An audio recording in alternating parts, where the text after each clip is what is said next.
I want to welcome everyone to this special webinar tonight, The Mistakes Women Make That Innocently Drive Men Away.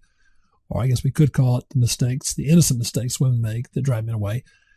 Either way, but really the emphasis is that these aren't things that women sit up and go, what can I do dumb today? Or, how can I mess things up, with my man? It's not that. It's much more along the lines of things that women, they think actually they're doing stuff that's helpful, or they're scared, they're nervous, and they go ahead and do stuff. And I'm saying this because, and let me emphasize this is not, before everybody fills it, the comment box, this is not that this is all women's fault. So I'm watching the comment box now. It's not that it's women to blame and everything is women's fault. I'm addressing this because tonight I'm talking to women. If I was talking to men, I would go, the mistakes men make that drive women crazy, or that make women doubt that the man loves her, or that make women lose interest, or something like that. Men make mistakes too. And I can give you those mistakes. It's just, you already know them. You've written them to me about it. You've told me about them. So I'm saying this, and also because I don't think that as a woman that you're making all these mistakes. At least I hope you're not. Most likely what I'm hoping for is there may be one or two that you might be making that would stand out to you. And if you have a question with this, then we'll be addressing that too. If not, I'll go through these and see which ones stand out to you, see which ones you might be doing. And the goal is that you can make changes to those things and hopefully prevent something bad from happening, from relationship ending or being severely strained. All right, so number one mistake women make is mind reading. Yes, I know women have heard this before, but let's go in details to what that means. Women, I think in general, are pretty intuitive. Women are pretty good about making guesses. And I'm going to measure intuition by when you have a certain knowledge base and you make guesses off of that. So if I'm someone that is an accountant and I'm being intuitive as an accountant, well, that's because I've looked at enough checkbooks, enough business ledgers to know that if certain numbers don't add up, my intuition says this doesn't look right. I may not know what's right, but the numbers don't look right.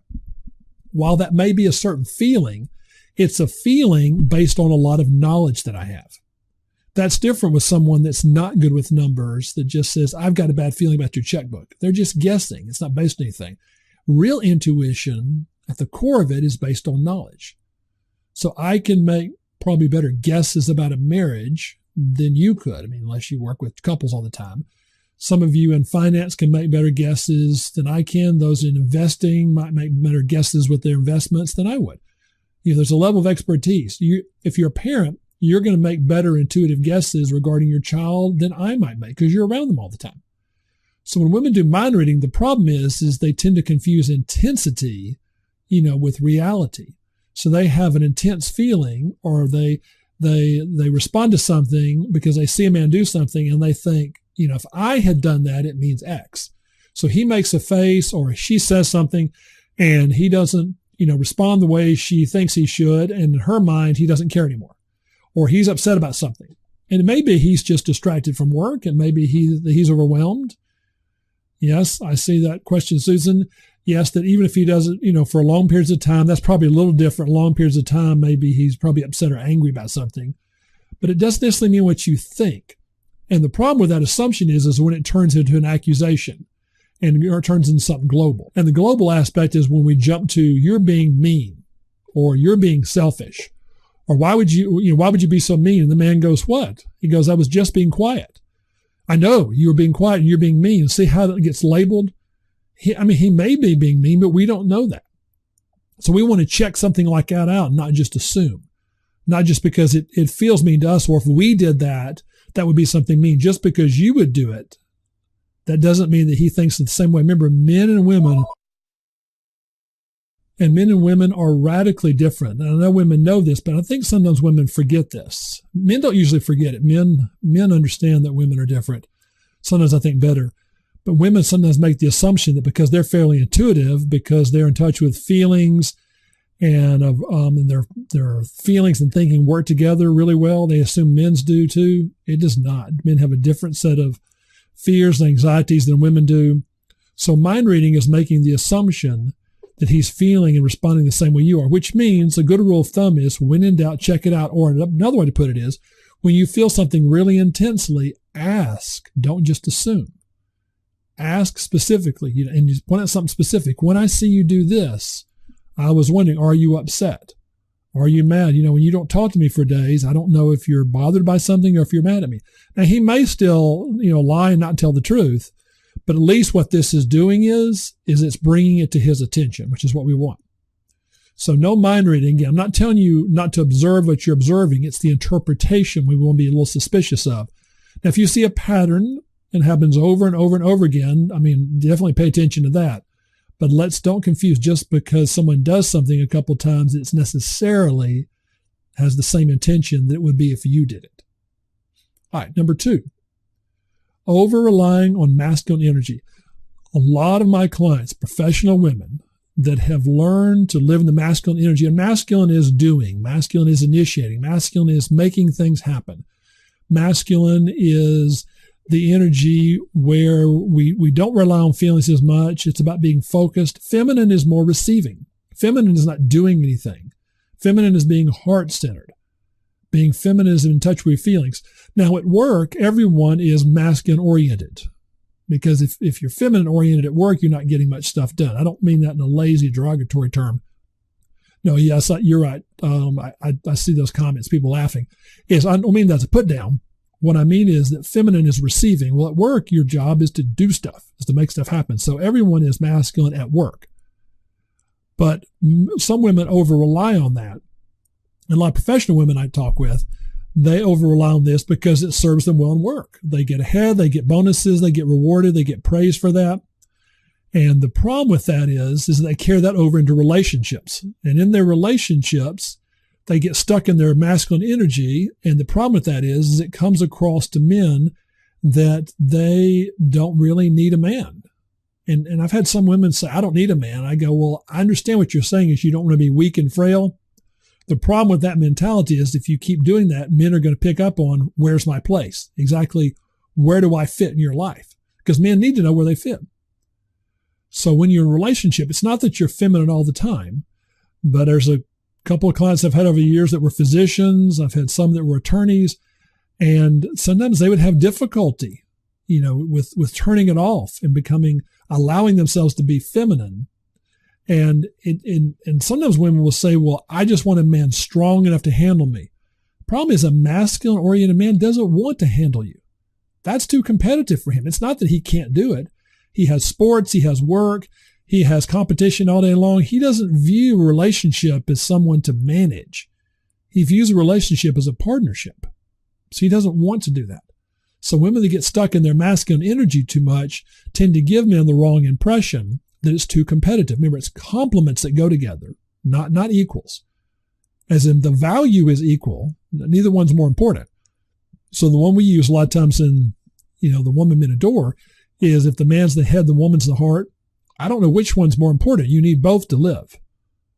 And again, it has nothing to do with intelligence, has nothing to do with who's smarter and all. It has more to do with the type of energy of the role you want to play, because that's how your partner's going to relate to you.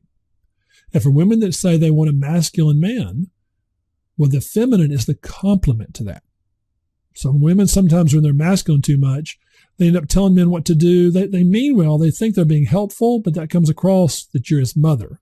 And men in general don't like that. And men can tolerate that some, but given enough time, men will grow tired of it and they will begin to avoid conversation altogether.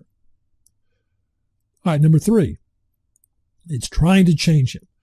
This gets close to this. And it's not that women say, I'm going to change my man. I want to be controlling. Women don't, at least the women I talk with, they don't say that. What they do is they point out things that could be improved upon. And there's one woman I know that her husband would leave for the house, and right before he's about to leave, she would say, "You're not going to wear that, are you?" Now he's walking out the door. He's got to be in work in 10 minutes. It's a little late for him to change. But in her mind, she's being helpful because he doesn't look his best. He could look better. And I don't mean he's wearing a clown suit or that he's, decided not to comb his hair, no deodorant, things that obviously don't match horribly.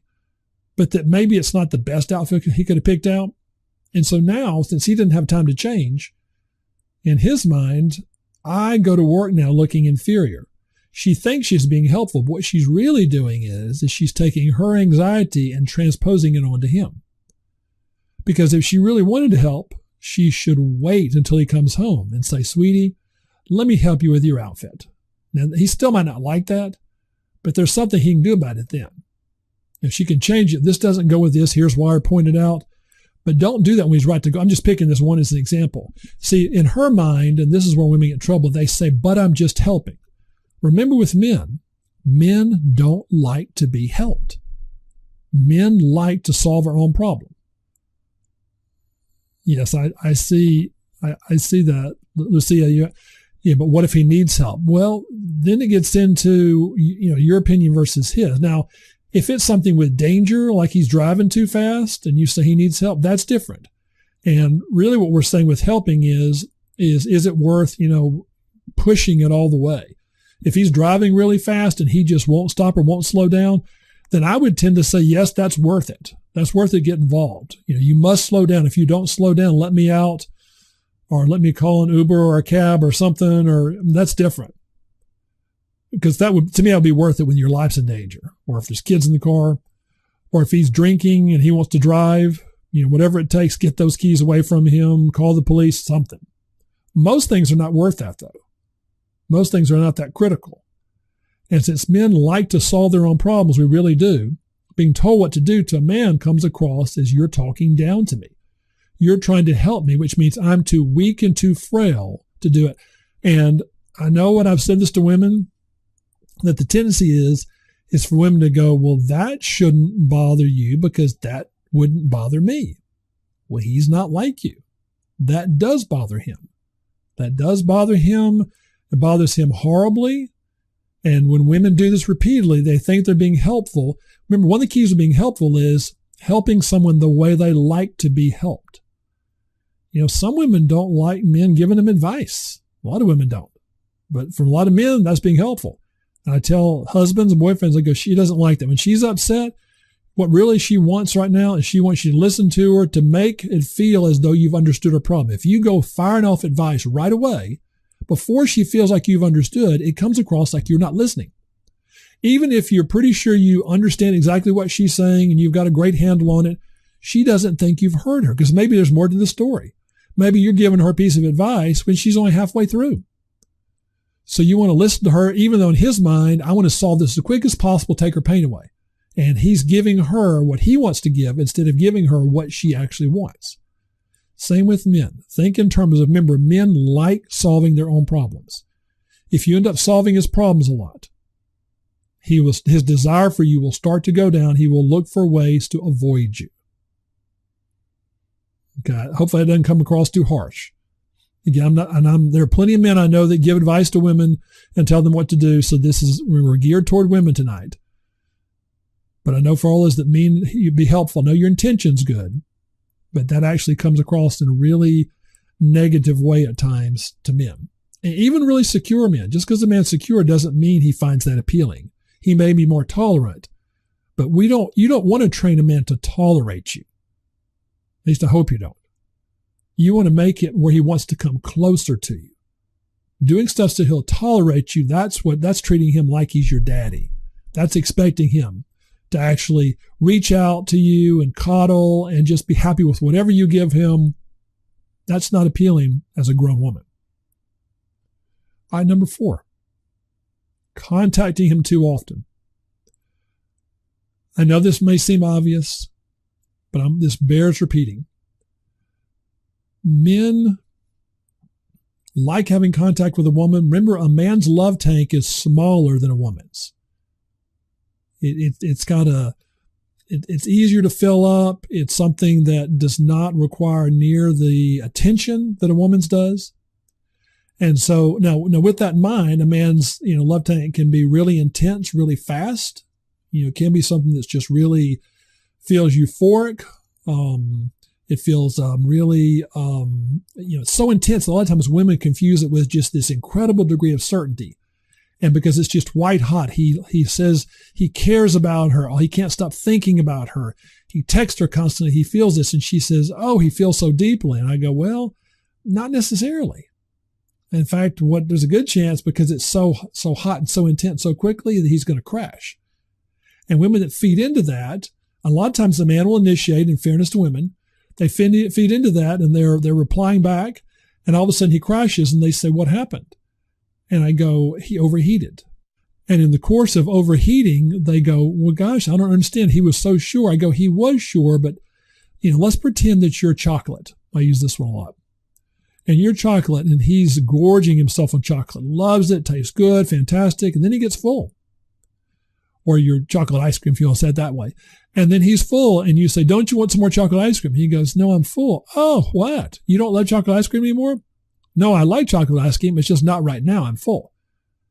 And then women go, oh, if he loved me, he would want to have more and more chocolate ice cream. I go, no, he can love you and be full. It's just he gets full quicker. Because what happens out of fear, what a lot of women do is they try to reconnect. They try to recharge the relationship. His love is fading away. Therefore, I want to reach out to him. And I think a lot of the reason women do this is they want reassurance. They don't say this, and I'm sort of reading between the lines a little bit. Well, the clients I've listened to, when they get nervous, what they're hoping for is some type of reassurance, either that he says he loves me or that he reaches out, wants to share. So they want to know what he's doing. They want to know what he's thinking, what drives them crazy. And let me get a show of hands. You can just type yes in the chat box. How many women, if we're being honest, it's just us here, would say yes when a man doesn't talk to them, doesn't connect with them? How many of you that is scary? I mean, if you type Y, type yes. Okay. All right, I see 3, 4, 5. Yes, I see those. And I appreciate your candor with that, because that's what I hear a lot from clients is they're real concerned with me is, well, what's he thinking? I haven't heard from him in a few days. I haven't heard from him in a week. And I can understand the fear. I can understand where they're coming from. But their concern is if I haven't heard from him, he must not care. Because if he cared, he'd be just as intense as before. I would go, that's possible, but it could be that he could care, but just he's full and he's going through a lull. Because that's what happens with men early in a relationship is that they go through lulls. It feels a bit overwhelming. It feels tiring. Again, the ice cream is a great example, if you can think in terms of that. And all of a sudden, when he pulls back, it doesn't necessarily mean something's wrong. So when women, contact and reach out to him, remember, you're slipping into the masculine role when you're reaching out. I'm not saying never reach out to a man, but when you reach out to him, you're assuming that role. You're chasing whether you mean to or not. The other thing is, remember, when you reach out to him, you don't know what mood he's in. You may catch him on a good mood, bad mood. When you wait for him to contact you, we know at that moment his focus is on you. When he's calling you, he's texting you, he's thinking about you. We don't have to guess. Now, I'm not saying that's easy. I'm not saying it's something you want to do all the time to wait. And I'm not saying never reach out to him. But if you're contacting him too much, the odds are you're probably nervous, and I can appreciate that. But especially early on, those first 3 months or so, that's not when you want to be contacting him a lot. The other thing is it's also a tension killer. And if you've been around us at all, this may be your first webinar you're joining us on, or the first thing, remember, tension is your friend. You'll hear me say this over and over again. The Woman Men Adore Club and the Woman Men Adore program, with everything we have, tension is what we want. Tension is what makes a man think about you. But the problem is tension sometimes is uncomfortable. It is. It's not fun. It's scary. It's unnerving at times, but it's very powerful. Tension is where he doesn't know what you're thinking. Now, again, what's tough about that is for him not to know what you're thinking, you can't know what he is. You have to have less contact. You have to have those gaps, that buffer that's there. So we want tension, even though it's not easy. And reducing the contact, letting him initiate, is what gives you a much better chance of him coming towards you. All right, mistake number 5. Women love drama. Women love drama. Men do not like drama. Men love peace and harmony. And there's a show at the time of this, there were these shows in the United States called the Real Housewives of Atlanta, Real Housewives of Beverly Hills, all these. And the essence of these shows are there's 5 to 7 different women, and they get together and basically they argue a lot. They argue, they talk about their day and they argue some more, but they're full of drama. They're full of drama. And women go wild over these. Not all women, some women don't, but it is a drama fest. Then they get together, they have these shows about halfway through, and they all are on stage together, and the guy asks questions and he's baiting them to argue with each other. And it's just fascinating to see them go at each other, and sometimes they yell, but they argue and disagree and bicker over stuff. Drama. And it sells. It's a hugely popular series. They tried a Real Housewives, a Real Husbands. I think they tried one and it bombed. It didn't work well because drama is not the thing that men like. What men value more than anything else is loyalty. Now, women like loyalty too, but loyalty for a man is that it's a place to rest. It's a safe place. So when men, do battle all day in work and they have sports or there's a competitive thing, they don't want to come home and have drama. They don't like that intensity. So men don't have this intensity built up inside them that needs an outlet. For men, they want a woman that helps take the edge off. And it's not that men don't like drama at times, but I've known women that have actually picked fights just to get a reaction out of a man because they didn't know what he was thinking and things were restless inside of her. And she was looking for drama or an argument to kind of, dump her feelings. So I'll ask if anyone's willing. I'm not going to name names. Has anyone ever done that? Honestly. Okay. I said I wouldn't mention names. Couple. I appreciate that. I don't doubt there's more, but a couple of you said yes. A couple more. Thank you.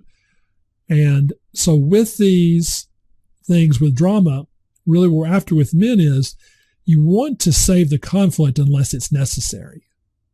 I know you want to share. I know you want to connect. One of the best ways you can do from a closeness standpoint is get him talking. Because when men feel that you're willing to listen, you'll be amazed how often they want to listen to you. In fact, a client was telling me, she's a psychologist, so she noticed these things like I do.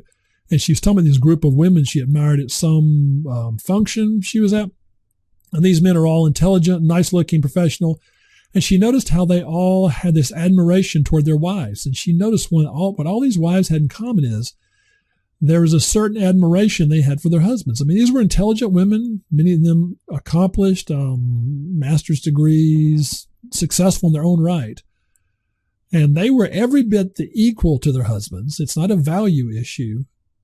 It is they didn't feel the need to be competitive. They could tease and joke, but they understood that the place of comfort and safety was what he valued more than anything else. When they say a man's home is his castle, really, that's the place he comes home to let his guard down. And some women that are what I call intensity junkies, they love the drama, and the problem with that is it keeps a man's guard up. Now, these 5 things we mentioned, any questions about those? Okay. All right, so Jill is asking, let me see if I understand the question right. Jill's asking, what happens when these are, should they never happen? No, these are going to happen at times. It's not, that you should never ever do these. It's if you do these things tend to drive men away. And so if your relationship is strained right now, or if there's just been a breakup, this is the first place I would look when it comes to fixing it. And so the goal of these things is to recognize these so that we can proactively say, hey, let's put a stop in this. Let's don't continue this. Let's don't continue doing this because this is going to make things worse. And what we want to do is be proactive with this. Now, if something has happened, there's a relationship, that we're going to have a program we've come up with called How to Get Him Back. And that's if the relationship's just ended or you think it's close to it. That's designed if these mistakes have been going on or something's happened, how to save the relationship before it's completely over. Because the irony is there really is a window that you can save a relationship. I mean, so someone asked me one time, well, my relationship was, ended 3 years ago. I go, well, that's closer to starting over. That's different than my relationship ended 2 months ago or 2 days ago or something. And there's this window with men where all of a sudden after the relationship's over, they have regrets. They wonder, gosh, should I, I'm not sure if I did this right, because it takes men a while for their feelings to catch up. Men's feelings always lag women's.